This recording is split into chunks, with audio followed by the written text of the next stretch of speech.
Absolutely. So a little bit of background about this. Although I started in October, this ordinance was in the works for a long time before that. It was first introduced by the Bike Subcommittee with my predecessor, Philip Gritzmacher. And this was an ordinance that was very closely based off of Madison's ordinance for a few reasons, and that's not just because it was the most obvious choice.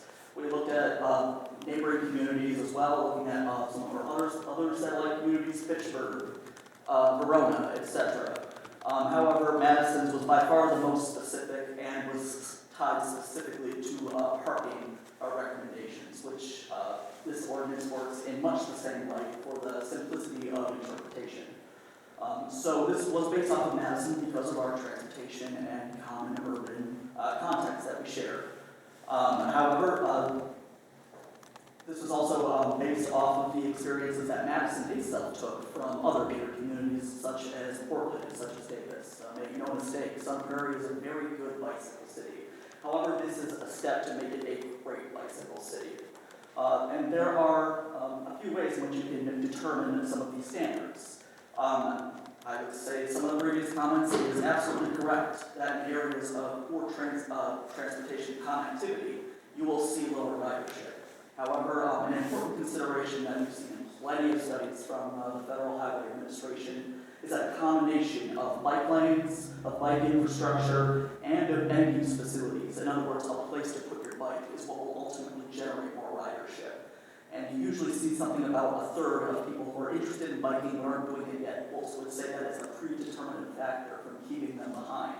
Some of these examples, and I'm purely speaking anecdotally here, having worked in that business park in my time in college and having transfers around there for my own medical appointments. It is classified as a high-stress bike area network in terms of that particular business park.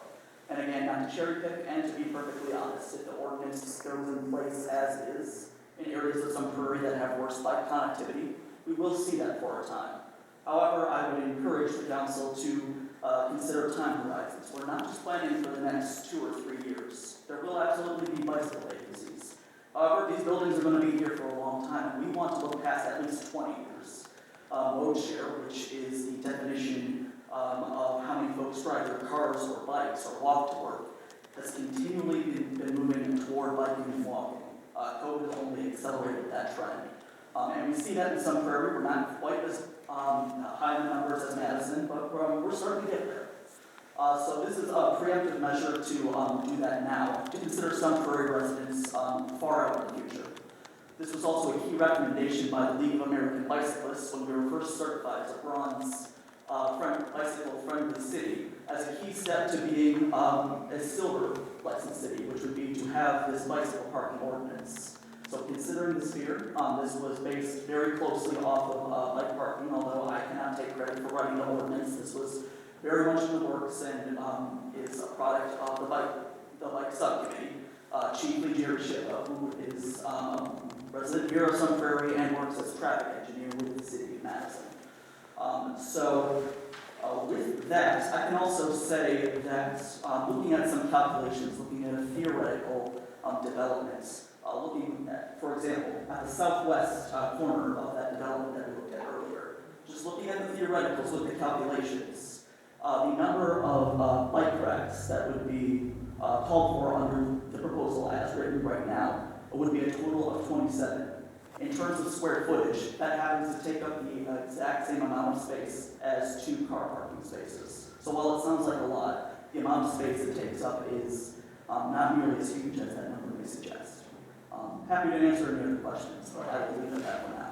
Thank you, Alexander. So, I also want to just mention that it's not a question for you, but just to couple what you're talking about, within the ordinance, it references the bicycle parking guidelines 2nd edition.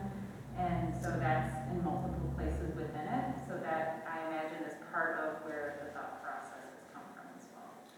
Yes, I will also emphasize that this is very closely tied to the established standards of Federal Highway Administration and the official manual by the Association of Bicycle Pedestrian Professionals as well. So as those guidelines update, the city will in turn follow the guidelines that are set by on a national level. okay, all right. So, Maureen, when you made that motion, you said you may want to make amendments to that motion. We started under that. Do you have something you wish to amend? Mr. Connors? Oh, you have something more you want to say? If I could add something. Well, I don't want to rebuttal. You've made your statement, Alexander's